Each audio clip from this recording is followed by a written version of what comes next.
Next जो topic start करेंगे वो है गॉस लॉ।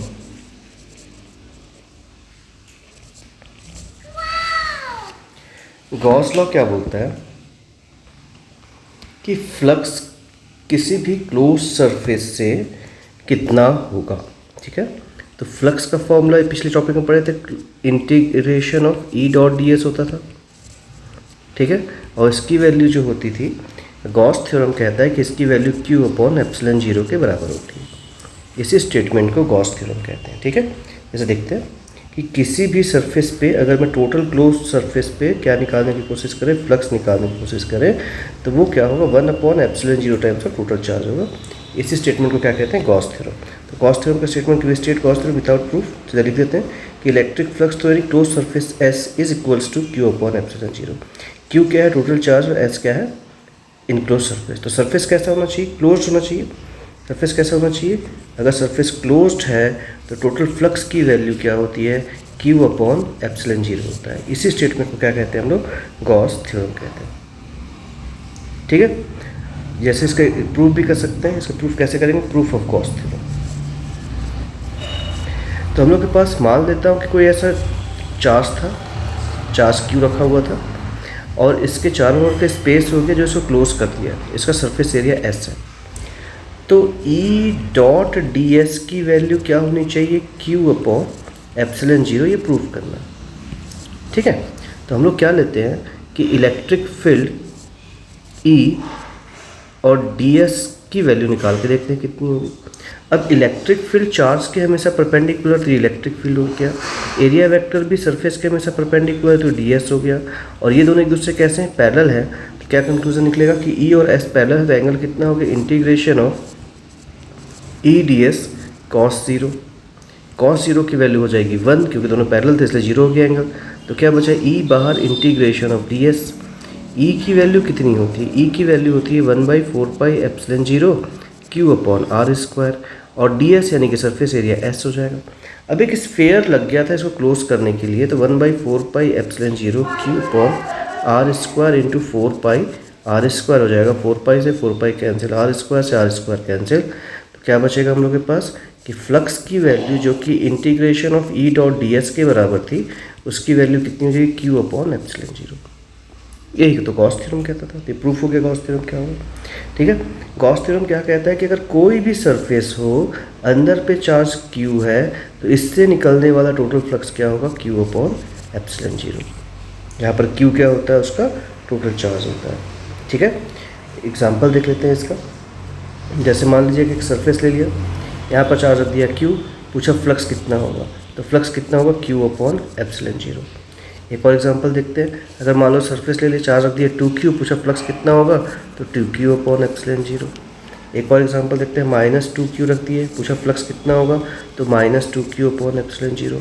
याद होना चाहिए कि फ्लक्स पॉजिटिव भी हो सकता है और नेगेटिव भी हो सकता है। एक और सिस्टम ले लेते हैं हम लोग, यहाँ पर लेते हैं -2q, यहाँ पर लेते हैं 3q, तो टोटल चार्ज कितना हो गया, 3q - 2q, मतलब कि upon epsilon zero total flux की वैल्यू, तो कितना हो जाएगा, q अपॉन एप्सिलॉन जीरो। तो फ्लक्स की वैल्यू क्या होती है, किसी भी सरफेस के अंदर जो टोटल चार्ज इनक्लोज्ड होगा अपॉन एप्सिलॉन जीरो। और एग्जांपल देखते हैं कि मान लेते हैं हम लोग सरफेस लेते हैं q, 2q और 3q, पूछा फ्लक्स कितना होगा, तो q + 2q + 3q upon epsilon zero, मतलब 6q अपॉन एप्सिलॉन जीरो, ये फ्लक्स की वैल्यू हो जाएगी। ठीक है, अगर मान लो मैं सरफेस को चेंज कर देता हूँ, मान लेते हैं कि एक सिलेंडर ले लेता हूँ ऐसा, और सिलेंडर के अंदर चार्ज रख दूँ क्यू, पूछा इस सिलेंडर से निकलने वाला टोटल फ्लक्स क्या होगा, तो हम लोग क्या देखते हैं कि शेप पे डिपेंड नहीं करता, तो फ्लक्स फाई की वैल्यू क्या हो जाएगी, Q upon epsilon zero. Condition है कि सरफेस बस क्लोज होना चाहिए।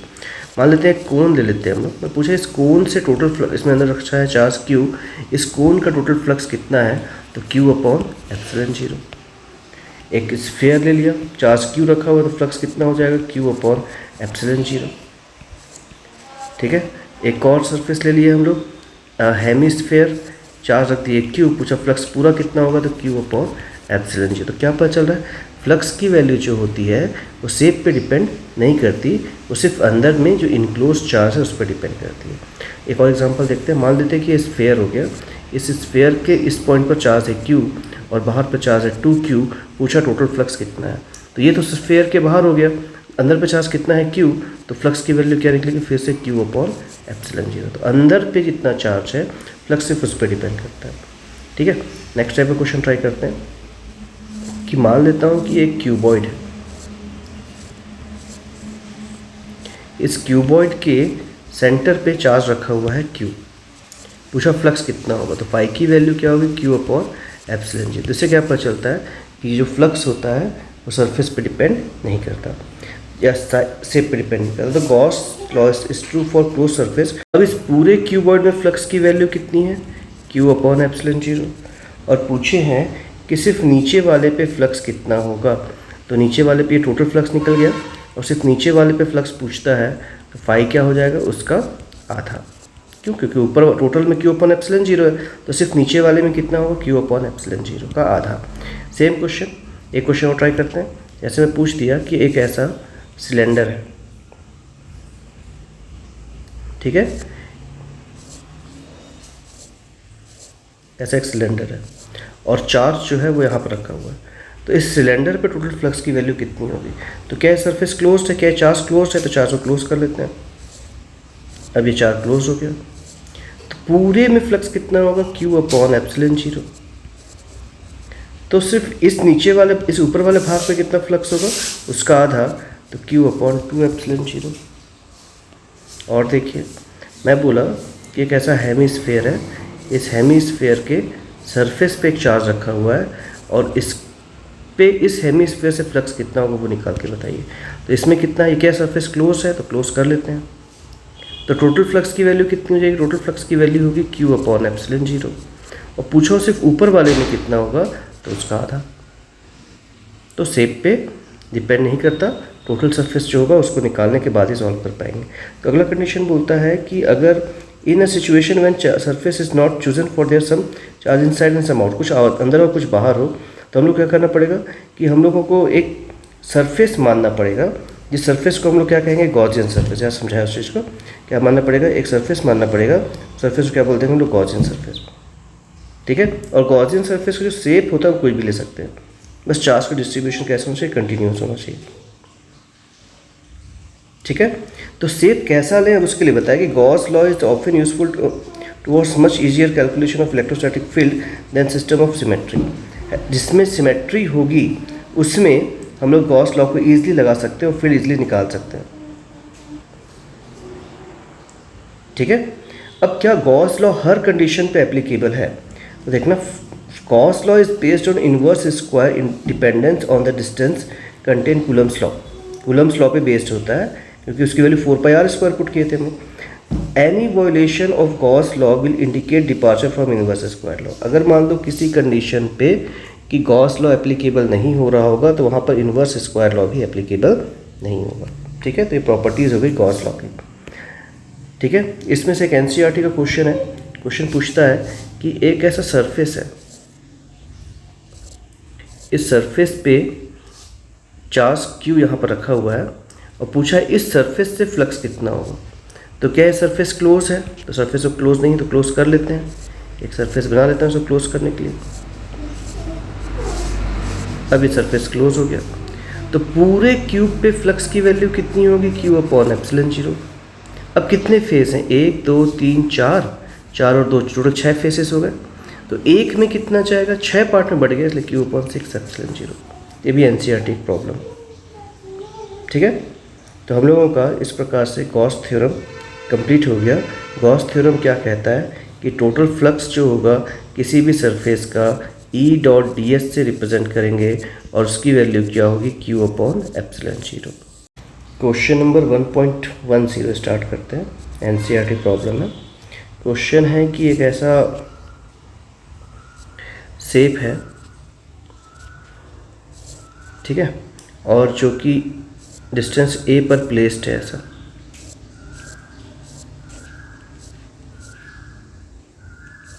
ऐसे ही बताया हुआ क्वेश्चन में।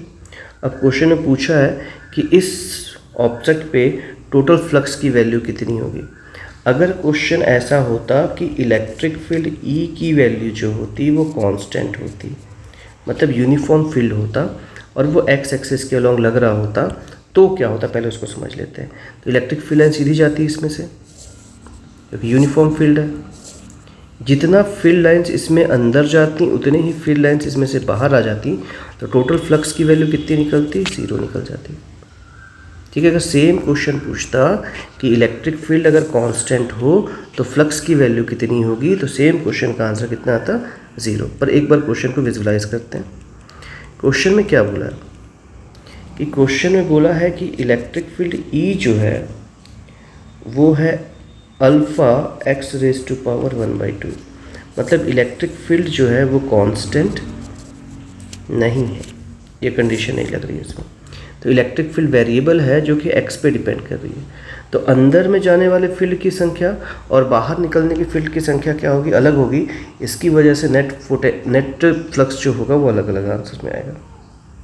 ठीक है, यहाँ से लेकर के यहाँ तक का डिस्टेंस दिया हुआ है a, और इसका जो एज की लेंथ दी हुई है क्यूब की वो भी कितनी दी हुई है? a। तो इस सरफेस पे लगने वाला फ्लक्स और इस सरफेस पे लगने वाला फ्लक्स क्या होगा? डिफरेंट डिफरेंट आएगा। बस इतना ही क्वेश्चन। तो E अलोंग लेफ्ट साइड निकालता हूँ तो वो क्या होगा? Alpha x to the power 1/2। और अगर हम लोग ध्यान से देखें तो लेफ़्ट साइड ये वाला हो गया और राइट साइड ये वाला हो गया।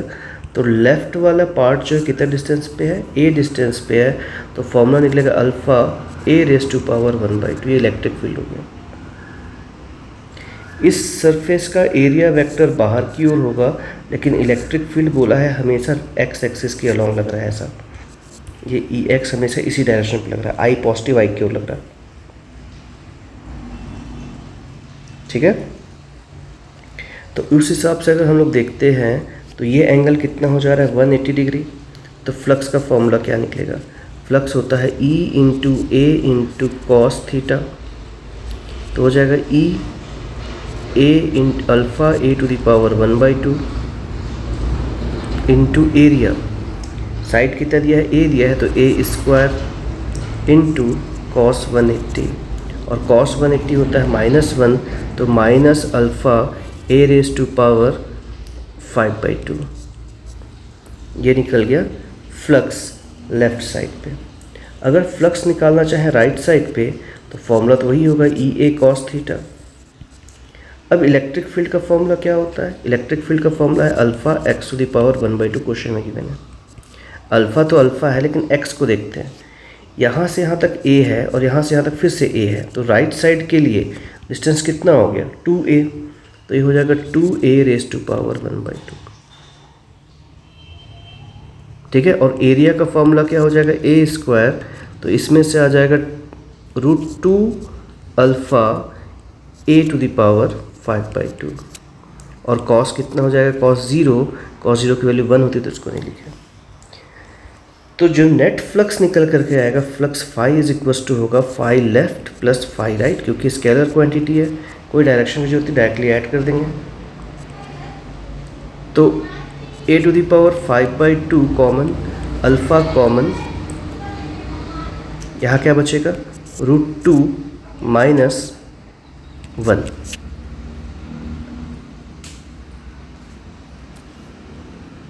तो ये निकल गया फ्लक्स, टोटल फ्लक्स की वैल्यू निकल गई। अब सारे वैल्यूज़ गिवन है क्वेश्चन में। क्वेश्चन में क्या गिवन था? देखिए कि जो अल्फ़ा है वो है 800, a जो है वो है 0.1 पुट कर देते हैं, तो कितना हो जाएगा? 800 इंटू 0.1 का पावर 5/2 इंटू √2 माइनस 1। तो 800 इंटू 0.1 का पावर 5/2 इंटू √2 माइनस 1 की वैल्यू कितनी हो जाएगी? 1.414 माइनस 1। तो 800 इंटू, इसको सॉल्व करना है, तो ये हो जाएगा 0.1 इंटू 0.1 इंटू √0.1 और इंटू 0.414। ठीक है, सिंप्लीफाई करेंगे इसको मल्टीप्लाई करके, तो सिंपलेस्ट फॉर्म पे निकालने पे निकलेगा 1.505 न्यूटन मीटर स्क्वायर पर कूलम। ये आंसर आ गया। ठीक है। अब लास्ट इसमें पूछा है कि टोटल चार्ज कितना होगा, तो Q is equals Q upon epsilon 0 equals to था phi according to Gauss theorem. तो Q इक्वल्स टू क्या होगा, फाई इंटू एप्सिलॉन 0। फाई की वैल्यू कितनी निकली है 1.05, एप्सिलॉन 0 की वैल्यू कितनी होती है 8.85 इंटू 10⁻⁻12 मल्टीप्लाई कर देंगे तो आंसर हो जाएगा 9.27। ठीक है, एक बार रिवाइज करते हैं क्वेश्चन को कैसे बनाएंगे। क्वेश्चन 1.10 था। क्वेश्चन बोल रहा था कि दिए हुए क्यूब पे टोटल फ्लक्स की वैल्यू कितनी होगी निकाल के बताइए। तो हम लोग क्या किए, इस क्यूब को, अगर इलेक्ट्रिक फील्ड की वैल्यू कांस्टेंट होती तो फ्लक्स की वैल्यू कितनी, नेट फ्लक्स कितना होता, जितना अंदर जाता उतना ही बाहर आता, तो टोटल फ्लक्स की वैल्यू कितनी होती है 0। पर क्योंकि क्वेश्चन में बोला है इलेक्ट्रिक फील्ड एक्स पे डिपेंड कर रहा है, एक्स पे डिपेंड कर रहा है, तो इस पार्ट पे जितना इलेक्ट्रिक फील्ड इंटर करेगा वो इस पार्ट में जितना इलेक्ट्रिक फील्ड निकलेगा उसके बराबर नहीं होगा। तो अब वो एक्स पे डिपेंड करे, तो यहाँ से लेकर के पहले वाले क्वेश्चन में यहाँ से लेकर डिस्टेंस ए था तो ए पुट किया, और दूसरे वाले क्वेश्चन में इस पॉइंट पर अगर बात करेंगे तो डिस्टेंस 2a है तो 2a पुट कर दिया, तो इलेक्ट्रिक फील्ड दोनों जगह पे अलग अलग निकल गई। सिंप्लीफाई किए, एक बार एंगल 180 डिग्री लिया, क्यों, क्योंकि ये इलेक्ट्रिक फील्ड क्वेश्चन में दिया हुआ है कि इलेक्ट्रिक फील्ड सिर्फ एक्स के अलॉन्ग एक्ट कर रहा है, एक्स के अलॉन्ग एक्ट कर रहा है। ठीक है, और क्यूब सिर्फ पॉजिटिव साइड पे, अगर क्यूब इस साइड पे होता तो नेगेटिव में तो डायरेक्शन इधर लिया होता, लेकिन सिर्फ पॉजिटिव वैल्यू से इलेक्ट्रिक फील्ड का डायरेक्शन पॉजिटिव साइड है और एरिया वेक्टर नेगेटिव है इस पर, तो दोनों के बीच में एंगल कितना हो जाएगा 180 डिग्री। 180 डिग्री पुट करने पे माइनस आ गया, यहाँ माइनस आएगा इसकी वजह से। इसके बाद क्या होगा, 2a पुट करने में प्लस आएगा, तो जब पुट किए और इसको सॉल्व किए तो कितना आ गया a⁵ अल्फा √2 माइनस में नेट फील्ड निकल गया, नेट फ्लक्स निकल गया। तो इस हिसाब से हम लोग देखे थे, पुट किए सारे वैल्यूज़ अल्फ़ा ए और सारे वैल्यूज़ पुट करने के बाद कैलकुलेशन किए, कैलकुलेशन करने पे हम लोग की वैल्यू कितनी निकल गई, आंसर निकल गया। ठीक है, हम लोग जानते हैं गॉस थ्योरम से Q upon epsilon 0 equals to 5 से Q भी निकल, तो एक टर्म और निकल गया। ठीक है, नेक्स्ट है एग्जाम्पल नंबर 1.11। 1.11 में क्या बोला है, सेम ही टाइप का क्वेश्चन 1.11 बोला है electric field is uniform and positive x direction and for positive x की वैल्यू जो पॉजिटिव है तो इलेक्ट्रिक फील्ड का डायरेक्शन पॉजिटिव एक्स की हो रहा है, and uniform with the same magnitude but negative in x direction, मतलब इलेक्ट्रिक फील्ड इस बार यूनिफॉर्म, पिछले वाले क्वेश्चन बताया था। अगर मान लेते हैं सेम एक क्वेश्चन देखते हैं कि क्वेश्चन बोला है कि एक ऐसा सिलेंडर है, नेक्स्ट क्वेश्चन ट्राई कर रहे हैं हम लोग। इसमें क्या बोलता है कि अगर इलेक्ट्रिक फील्ड यूनिफॉर्म होती है और सिर्फ एक्स के डायरेक्शन पे होती है ऐसी, और पूछता है कि इस क्यूब से टोटल फ्लक्स कितना होगा, तो इस सिलेंडर से टोटल फ्लक्स कितना होगा, तो बाकी सबसे तो 90 डिग्री एंगल बना तो उसका तो फ्लक्स होगा नहीं, बच गया सिर्फ इस वाले की अगर बात करेंगे हम लोग तो फ्लक्स क्या निकलेगा, जितने इंटर कर रहे हैं उतने ही फील्ड लाइंस बाहर निकल जा रहे हैं, तो टोटल फ्लक्स की वैल्यू कितनी होनी चाहिए 0। तो अगर इस वाले क्वेश्चन में इलेक्ट्रिक फील्ड एक ही डायरेक्शन पे होता तो टोटल फ्लक्स कितना निकलता है 0, जैसे पिछले बार बताया था ऐसे। पर इस बार क्वेश्चन में क्या बोलता है कि जो सिलेंडर है वो बिल्कुल बीच में, और पॉजिटिव एक्स में इलेक्ट्रिक फील्ड का डायरेक्शन पॉजिटिव डायरेक्शन पे है और नेगेटिव एक्स की वैल्यू में इलेक्ट्रिक फील्ड का डायरेक्शन नेगेटिव डायरेक्शन पे। तो इससे क्या पता चलता है कि इलेक्ट्रिक फील्ड का जो यूनिफॉर्म तो है लेकिन पॉजिटिव के लिए भी राइट साइड है और नेगेटिव के लिए लेफ्ट साइड है। ठीक है, तो इलेक्ट्रिक फील्ड की वैल्यू कितनी दी हुई 20I और इलेक्ट्रिक फील्ड की वैल्यू कितनी -20I 200I, और बोला है कि 2 सेंटीमीटर का एक सिलेंडर है जिसका रेडियस 5 सेंटीमीटर है, और पूछा है what is the net outward flux towards each of the flat faces, what is the flux to the side of the cylinder, what is the net outward flux to the cylinder, net भी पूछा है, and what is net charge inside the cylinder. तो 4 question हो गए इसमें। ठीक है, तो क्वेश्चन में क्या दिया हुआ है, ये एक्सिस हो गई ऐसी, और इलेक्ट्रिक फील्ड E की वैल्यू है, E जो है वो है 200 इस साइड पे और E की वैल्यू 200 है इस साइड पे। ये -I ले लेते हैं और ये +I ले लेते हैं ऐसा। ठीक है, तो फ्लक्स के फॉर्मूले की अगर बात करें तो इसका एरिया वेक्टर इधर होगा, इसका एरिया वेक्टर इधर होगा, तो एरिया क्या निकलेगा, एरिया वेक्टर इसके पैरेलल हो जाएगा। तो फ्लक्स के फॉर्मूले की बात करेंगे तो E.ds ये हो जाएगा इंटीग्रेशन ऑफ E.ds cos 0। तो फ्लक्स का फॉर्मूला क्या निकल जाएगा इस हिसाब से देखते हैं हम लोग। तो इलेक्ट्रिक फील्ड की वैल्यू दी हुई है क्वेश्चन में 200 और ds एरिया वेक्टर कितना है, एरिया वेक्टर हो जाएगा 2πr², क्योंकि सर्कल बनाइए। ठीक है, और कॉस कितना 0, क्योंकि ये दोनों आपस में कैसे हैं, पैरेलल हैं और डायरेक्शन दोनों का सेम है।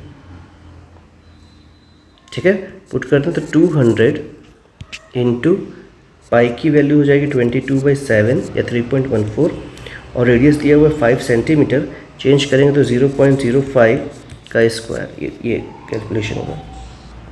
ठीक है, सिंप्लीफाई करना है इसको तो आंसर आ जाएगा 1.57। ठीक है, अब ये बाहर की ओर है, दोनों के बीच में एंगल था पॉजिटिव तो पॉजिटिव रहेगा। ये हो गया लेफ्ट साइड का, और अगर फाई राइट साइड का निकालेंगे तो सेम ही कैलकुलेशन होगा, तो वो भी क्या निकलेगा प्लस 1.57। अब दोनों प्लस क्यों है, फ्लक्स एक स्केलर क्वांटिटी होता है, वो सिर्फ डिपेंड करता है कि एंगल दोनों के बीच में कितना है। तो इन दोनों के बीच में एंगल 0 है, इन दोनों के बीच में भी एंगल 0 है, एक्यूट एंगल दोनों की वैल्यू पॉजिटिव ही आएगी। तो ये हो गया राइट साइड का फ्लक्स, लेफ्ट साइड का फ्लक्स। ठीक है, अब पूछता है कि बाकी इन दोनों सरफेस का निकाल लिया फील्ड फ्लक्स, बाकी सरफेसेस का फ्लक्स कितना होगा। तो हम लोग के पास इलेक्ट्रिक फील्ड का डायरेक्शन ये है और इसका जो एरिया वेक्टर होगा किसी भी रीजन का निकालूंगा तो ऐसे निकलेगा। तो एंगल हमेशा कितना होगा 90 डिग्री।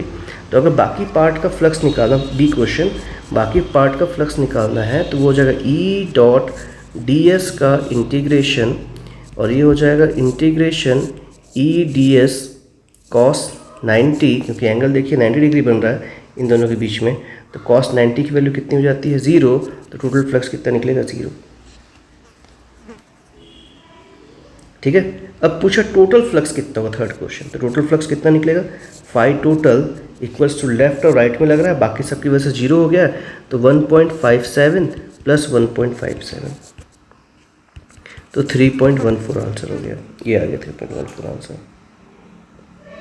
अब पूछा क्वेश्चन में चार्ज कितना है, डी क्वेश्चन, तो charge Q is equal to होता है एप्सिलॉन 0.5, तो 3.14 इंटू 8.85 इंटू 10⁻⁻², ये एप्सिलॉन 0 की वैल्यू पुट कर दी। ठीक है, सॉल्व करेंगे तो कितना आ रहा है 2.78 इंटू 10⁻⁻11। तो दोनों क्वेश्चन जो थे वो करीब करीब सेम हैं, दोनों में क्या डिफरेंस है अगर समझ पाएंगे तो इसमें वेरिएबल फील्ड था, इसमें यूनिफॉर्म फील्ड था, लेकिन यूनिफॉर्म होते हुए भी इसमें फील्ड दोनों साइड पे अलग अलग डायरेक्शन है, जबकि इसमें क्या था फील्ड का डायरेक्शन चेंज नहीं हो रहा था, लेकिन इलेक्ट्रिक फील्ड का मैग्नीट्यूड अलग अलग था। ठीक है, अगर दोनों क्वेश्चन यूनिफॉर्म फील्ड के लिए पूछेगा तो आंसर कितना आएगा हमेशा 0। अगला है एप्लीकेशन ऑफ गॉस लॉ, बहुत इंपॉर्टेंट टॉपिक है।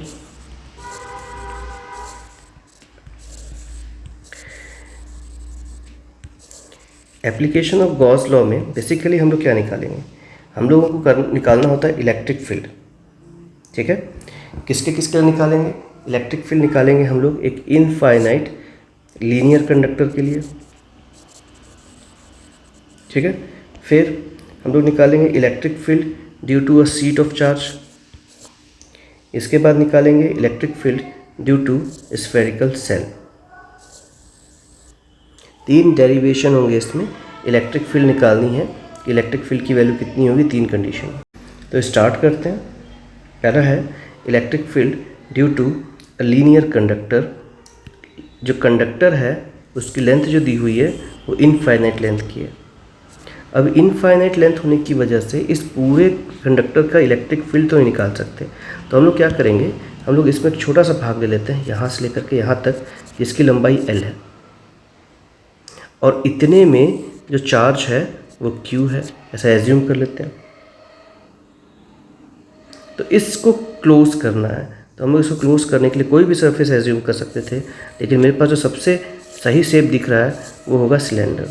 तो मान लेते हैं कि एक सिलेंडर है ऐसा जो इस सरफेस को क्लोज कर दे रहा है। ठीक है, अब इसकी वजह से इलेक्ट्रिक फील्ड की वैल्यू निकालनी है कि इलेक्ट्रिक फील्ड कितना होगा, और यूज़ क्या करना है गॉस थ्योरम। तो गॉस थ्योरम क्या कहता है, close integral of E dot D S is equals to Q upon epsilon 0, इसको यूज़ करना है। अगर इलेक्ट्रिक फील्ड की बात करते हैं तो इसमें इलेक्ट्रिक फील्ड जो होगा, किसी भी कंडक्टर पे अगर इलेक्ट्रिक फील्ड पूछें तो electric field is always perpendicular to the charge. ये चार्ज हो गया तो इलेक्ट्रिक फील्ड इसके परपेंडिकुलर होगी, तो ये इलेक्ट्रिक फील्ड होगा ऐसा, ये इलेक्ट्रिक फील्ड होगा ऐसा, ये इलेक्ट्रिक फील्ड होगा। ठीक है, अब इस सरफेस की बात करें, इस सरफेस को, सिलेंडर सरफेस को अगर क्लोज करना हो तो 3 सरफेस की रिक्वायरमेंट होती है।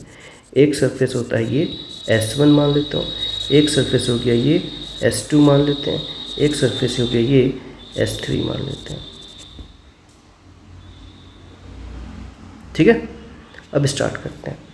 तो इस इंटीग्रेशन को 3 भाग में तोड़ा जा सकता है, EDS1, EDS2 और EDS3 और इक्वल्स टू क्या हो जाएगा Q/ε0। अगर समझ पाएंगे, ध्यान से देखेंगे तो यहाँ पर क्लोज इंटीग्रल लगा हुआ और यहाँ पर क्लोज इंटीग्रल हटा दिए। ऐसा क्यों किया हुआ? हम लोग क्या जानते हैं कि जो सिलेंडर में जो 3 अलग अलग सरफेसेस हैं वो ऐसे तो क्लोज्ड हैं, तीनों को जब यूज़ करेंगे साथ में तो क्लोज्ड हैं, लेकिन सिंगल सिंगल देखें तो सब कैसा है, ओपन सरफेस है। अब S1 जो है वो E के साथ 0 डिग्री बना रहा है, तो हो जाएगा integration EDS1 cos 0 plus EDS2 cos 90। देखिए इलेक्ट्रिक फील्ड और S के बीच का एंगल 90 डिग्री बन रहा है S2 का, प्लस EDS3 ये कितने का बना रहा है, ये भी 90 डिग्री बना रहा है, तो cos 90 ये भी हो गया और इक्वल्स टू कितना Q/ε0। cos 90 0 होता है, cos 90 0 होता है, तो क्या बचाएगा सिर्फ E integration of DS1 equals to Q/ε0। तो आ जाएगा ES1 इक्वल्स टू Q/ε0। ठीक है, अब E निकालना था तो E क्या हो जाएगा, S1 की वैल्यू पुट कर देते हैं Q/ε0 S1 और ये हो जाएगा Q/2πRL इंटू ε0। सरफेस एरिया का फॉर्मूला होता है, सिलेंडर का सरफेस एरिया क्या होता है 2πRL पुट कर दिया। तो इलेक्ट्रिक फील्ड की वैल्यू इतनी निकल गई। अब पूरे का अगर निकालना हो इलेक्ट्रिक फील्ड तो Q/L जो था वो चार्ज डिस्ट्रीब्यूशन लैम्डा के बराबर हो, चार्ज डेंसिटी के बराबर। तो इलेक्ट्रिक फील्ड का लास्ट फॉर्मूला निकल करके आएगा, electric field is equals to Q और L मिल करके बन गए λ/2πε0R।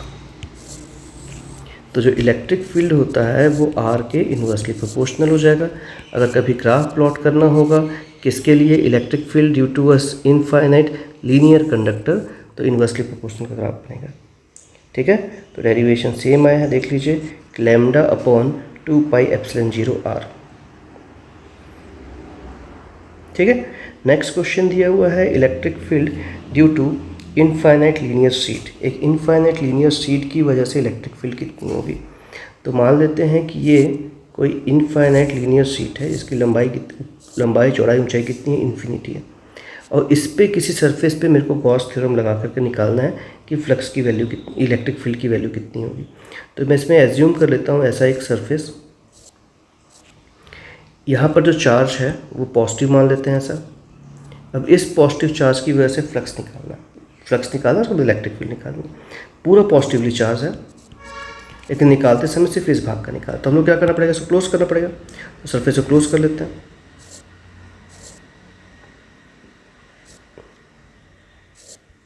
ये सरफेस क्लोज हो गया, एक साइड से क्लोज किया, सिमिलरली पीछे वाले साइड से भी क्लोज कर लेते हैं।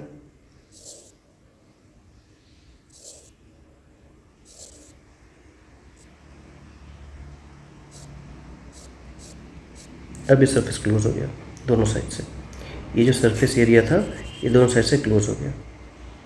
ठीक है, अब इसकी वजह से जो इलेक्ट्रिक फील्ड लाइंस होंगी वो ऐसे निकलेंगी, ये इलेक्ट्रिक फील्ड लाइंस हो गई। जो इलेक्ट्रिक फील्ड लाइंस निकलेंगी वो सरफेस के परपेंडिकुलर होंगी। ये इलेक्ट्रिक फील्ड लाइंस ई हो गया और ये इलेक्ट्रिक फील्ड लाइंस ई होगी। तरह पॉजिटिव से हमेशा बाहर की ओर निकलता है, इसलिए राइट साइड वाला भी बाहर निकलेगा और लेफ्ट साइड वाला बाहर निकलेगा। और बाकी जो सरफेसेस होंगी इससे ये जो ds होगा वो हमेशा कैसा होगा, इसके इलेक्ट्रिक फील्ड के परपेंडिकुलर हो जाएगा, और ये वाला जो ds होगा वो इससे क्या हो जाएगा, पैरेलल हो जाएगा। ठीक है, तो ds1 और ds2 जो होंगे वो पैरेलल और इक्वल होंगे। बाकी सारे ऐसे एंगल्स जो होंगे कितना हो जाएगा 90 डिग्री।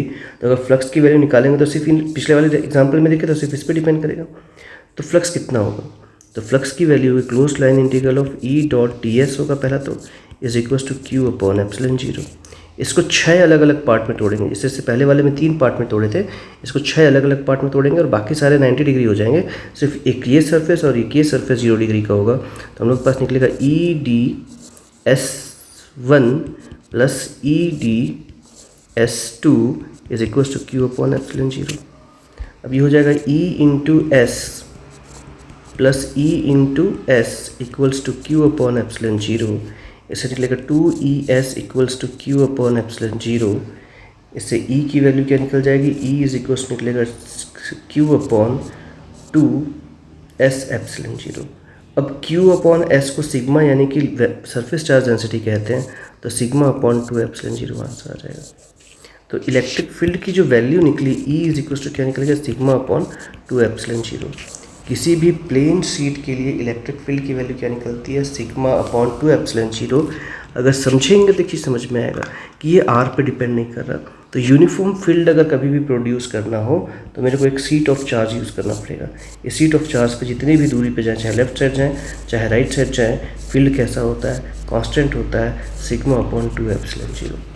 ठीक है, और किसी भी शेप में फील्ड की वैल्यू कांस्टेंट नहीं हो सकती। तो यूनिफॉर्म फील्ड ऑब्टेन करने के लिए हम लोग क्या यूज़ करेंगे, एक शीट ऑफ चार्ज यूज़ कर सकते हैं। ठीक है, नेक्स्ट जो क्वेश्चन है, नेक्स्ट जो डेरिवेशन है, देखिए इसमें भी सेम है derivation, sigma upon 2 epsilon 0। Next जो है वो है, बोला है कि find field due to uniformly charge thin spherical shell. एक थिन स्फेरिकल सेल जिसका रेडियस कैपिटल R है, उसके चारों ओर इलेक्ट्रिक फील्ड की वैल्यू निकालनी कितनी होगी। ठीक है, तो हम लोग क्या मानते हैं कि पहले एक स्फेयर मान लेते हैं। इस स्फेयर का जो रेडियस है वो कितना हो गया, इस स्फेयर का रेडियस मान लेता हूँ कि इस स्फेयर का जो रेडियस है, इस स्फेयर का रेडियस R है। तो सेंटर से लेकर के डिस्टेंस ले लिया, इसको बोल दिया कैपिटल R। और इस पे जो चार्ज दिया हुआ है, इस पे पॉजिटिव चार्ज दिया हुआ है पूरा। और चार्ज क्योंकि कंडक्टिंग स्फेयर है तो पूरा का पूरा चार्ज कहाँ पर है, चार्ज उसके सरफेस पे है सब।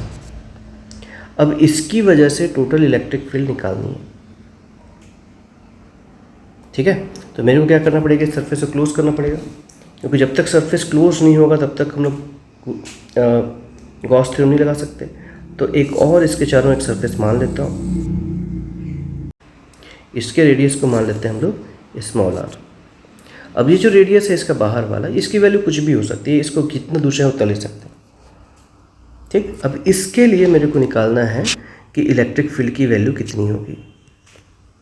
तो हम लोग जानते हैं कि इलेक्ट्रिक फील्ड लाइंस जो होती हैं वो सरफेस के कैसे निकलेंगे, हमेशा परपेंडिकुलर। तो ये इलेक्ट्रिक फील्ड लाइंस हो गई E। और अगर इस गॉसियन सरफेस का इस पार्ट का अगर एरिया वेक्टर का डायरेक्शन निकालूं तो सरफेस के परपेंडिकुलर होगा, तो ये होगा ds। तो अगर मैं लगाना चाहूँ गॉस थ्योरम इस सरफेस के लिए, तो अगर इसके लिए गॉस थ्योरम लगाना है मेरे को, तो कंडीशन क्या निकल करके आएगा कि close integral of E dot ds is equals to Q upon epsilon 0। अब ये पूरा क्लोज चाहिए पहले से, तो हो जाएगा E ds equals to Q upon epsilon 0, और डॉट प्रोडक्ट हटाएंगे यहाँ पर, तो फॉर्मूला हो जाएगा close integral of E ds cos 0, क्योंकि दोनों के बीच में एंगल 0 दिख रहा है, equals to Q upon epsilon 0। cos 0 की वैल्यू 1 होती है, तो बच जाएगा E integration of ds equals to Q upon epsilon 0। ds surface area था, तो E into S equals to Q upon epsilon 0। Side change कर देते हैं, तो इससे क्या निकल जाएगा, E इज इक्वल्स टू हो जाएगा Q अपॉन एस एप्सिलॉन 0। अब स्फेयर है, स्फेयर का सरफेस एरिया होता है 4 पाई r स्क्वायर। तो अगर पुट करते हैं तो E की वैल्यू निकल जाएगी Q upon 4 pi epsilon 0 r square. अगर ध्यान होगा तो पता होगा कि ये जो एक्सप्रेशन आया हुआ है इलेक्ट्रिक फील्ड का, ये तो पॉइंट चार्ज के लिए भी आता है। और अगर किसी भी चार्ज, इस r की वैल्यू कितनी भी बड़ी ले सकते थे, तो हम लोग अगर बहुत दूर चले जाएं और पूछें कि ये ऑब्जेक्ट जो स्फेरिकल ऑब्जेक्ट है वो कैसा नज़र आएगा, तो पॉइंट चार्ज ऐसा ही नज़र आएगा। अगर पॉइंट चार्ज ऐसा नज़र आएगा तो फॉर्मूला बिल्कुल सही निकला। तो क्या कंक्लूज़न निकला कि इलेक्ट्रिक फील्ड जो होता है आउटसाइड कितना होता है, Q upon 4 pi epsilon 0 r square. अब electric field on the surface निकाल के देखता हूँ, तो वो क्या होगा, Q अपॉन 4 पाई एप्सिलॉन 0, और R की वैल्यू हो जाएगी कैपिटल R स्क्वायर। अब इस capital R square Q upon 4 पाई R स्क्वायर, Q अपॉन 4 पाई R स्क्वायर मतलब charge upon area. Charge upon area को तो सिग्मा कहते हैं, तो ये और ये मिल करके बन जाएंगे सिग्मा। तो ई ऑन द सरफेस क्या निकल जाएगा, sigma upon epsilon 0। Positive charge लिया था इसलिए पॉजिटिव आएगा फ्लक्स। ये हो गया आउटसाइड, ये हो गया इनसाइड ऑन द सरफेस। और ई अगर इनसाइड निकालने की कोशिश करें तो ई इलेक्ट्रिक फील्ड से चार्ज की वैल्यू कितनी है 0, तो 0 पुट करने पे कितना निकल जाएगा 0। तो इलेक्ट्रिक फील्ड की कितनी वैल्यूज़ निकल गई 0, Q अपॉन 4πε0 r स्क्वायर और सिग्मा अपॉन एप्सिलॉन 0। अगर ग्राफिकली रिप्रेजेंट करने की कोशिश करते हैं हम लोग इस कंडीशन को, तो ये हो गया रेडियस r, ये हो गया डिस्टेंस r और ये हो गया इलेक्ट्रिक फील्ड। तो इलेक्ट्रिक फील्ड की वैल्यू कितनी थी जब तक हम लोग सेंटर पे थे, तो 0 0 0 0 0 0 0, और जैसे सरफेस पे पहुँचे तो उसकी वैल्यू अचानक बढ़ गई, कितनी हो गई, सिग्मा अपॉन एप्सिलॉन 0 सरफेस पे, रेडियस पे, ठीक है। और उसके बाद कैसा प्रोपोर्शनल है, इन्वर्सली प्रोपोर्शनल है आर स्क्वायर के, तो इन्वर्सली प्रोपोर्शनल ग्राफ बन जाएगा। तो ये किसका ग्राफ बन जाएगा, electric field due to a dipole, sir ये किसका ग्राफ बन जाएगा, ये ग्राफ बन जाएगा electric field due to a spherical shell, ठीक है। एक्सप्रेशन देखिए, ये हो गया आउटसाइड के लिए, इनसाइड के लिए 0 हो जाएगा क्योंकि टोटल इलेक्ट्रिक फील्ड कितनी जाएगी 0, क्योंकि चार्ज है ही नहीं अंदर पे। और आउटसाइड के लिए हो जाएगा Q अपॉन 4πr², ठीक है। अब ये चैप्टर करीब कंप्लीट हो गया है। इसके सिर्फ हम लोगों को NCERT न्यूमेरिकल्स बनाने हैं। तो नेक्स्ट क्लास में हम लोग सिर्फ NCERT न्यूमेरिकल्स, समरी और इससे रिलेटेड कुछ टॉपिक्स देखेंगे, समरी को रिवाइज करेंगे और इसके बाद हम लोग क्या करेंगे, NCERT न्यूमेरिकल्स देखेंगे।